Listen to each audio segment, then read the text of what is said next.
in collaborazione con Glam Vision e K-Facli.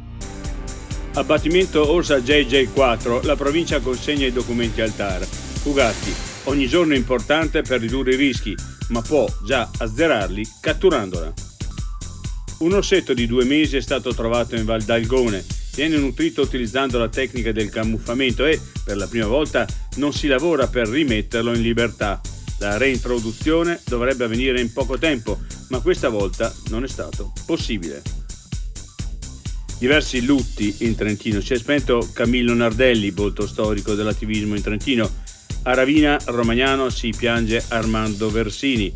A Rovereto addio ad Antonella Orru, figura storica del liceo Rosmini.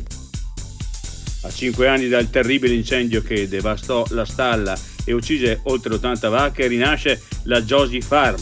Graziano Veronese, grazie a tutte le persone che ci sono state vicine. E il 18enne Clemente Del Vecchio, figlio del fondatore di Luxottica, il più giovane miliardario del mondo.